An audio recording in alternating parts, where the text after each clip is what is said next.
मैं मर गई वे पल्ली है रिश्तेदार कौन नहीं ये ਤੁਹਾਡਾ बेड़ा गरक होवे ਤੁਹਾਡਾ खाना खराब होवे उठो नहीं इथों उठो बेड़ा गरक किले मेरे पल्ली ਨੂੰ ਚੰਬੜ ਗਿਆ ਉੱਠ ਨਹੀਂ ਇਥੋਂ ਉੱਠ ਏਡੀ ਤੂੰ ਮੋਢਿਆਂ ਨੂੰ ਚੰਬੜਨ ਵਾਲੀ ਉੱਠ ਇਥੋਂ ਉੱਠ ਤੇਰਾ ਖਾਣਾ ਖਰਾਬ ਹੋਵੇ ਉੱਠ ਤੂੰ ਵੀ ਉੱਠ ਮੈਨੂੰ ਤੂੰ ਪਹਿਲੇ ਕਿਉਂ ਨਹੀਂ ਦੱਸਿਆ ਤੇਰਾ ਖੁਸਰਿਆਂ ਨਾਲ ਵੀ ਤਲਕ ਹੈ ਪਤਾ ਲੱਗਾ 10 ਸਾਲ ਤੋਂ ਅਸੀਂ ਇਸ ਨਾਲ ਪਿਆਰ ਕਰਦੇ ਪਏ ਤੇ ਮਰ ਗਈ ਤੈਨੂੰ ਪਤਾ ਨਹੀਂ ਮੈਂ ਕੌਣ ਐ ਸ਼ੌਰੀਆ ਰਾਏ ਤੇਰੀ ਮੇਰੇ ਬਾਰੇ ਚ ਕੀ ਰਾਏ ਉੱਠ ਕੇ ਦਫਾ ਵਾਲੇ ਤੋਂ ਤੂੰ ਕੌਣ ਹੈ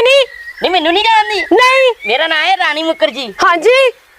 तो है मुखर्जी तेरी मैनू नहीं ਅਸੀਂ ਜਾਨੂੰ ਇੱਥੇ ਰਹਿਣਾ ਨਹੀਂ ਇਹ ਸਮਾਜ ਸਾਨੂੰ ਇੱਥੇ ਪਿਆਰ ਕਰਨ ਨਹੀਂ ਦੇ ਰਹੇ ਅਸੀਂ ਕਿਤੇ ਦੂਸਰੇ ਸ਼ਹਿਰ ਜਾ ਕੇ ਪਿਆਰ ਕਰ ਚਲ ਆ ਚੱਲ ਜਾਨੂੰ हाँ हाँ जा जा जा इन्हां दे नाल तेरा बेड़ा गरक होवे ਇਹਨਾਂ ਲੋਕਾਂ ਨੂੰ ਇਹੀ ਸਾੜਾ ਰਹਿੰਦਾ ਜਦੋਂ ਦੋ ਦਿਲ ਆਪਸ ਵਿੱਚ ਮਿਲਣ ਲੱਗਦੇ ਨੇ ਤੇ ਲੋਕ ਆਣ ਕੇ ਇੰਜ ਦਾ ਸਾੜਾ ਪਾਉਂਦੇ ਨੇ ਕਿ ਇਹਨਾਂ ਦੇ ਘਰ ਬਰਬਾਦ ਹੋ ਜਾਣ ਅਸੀਂ ਤੇਰੇ ਬਿਨਾ ਰਹਿਣਾ ਨਹੀਂ ਜਾਨੂੰ ਅਸੀਂ ਇੱਥੇ ਰਹਿਣਾ ਨਹੀਂ ਆ जानू जो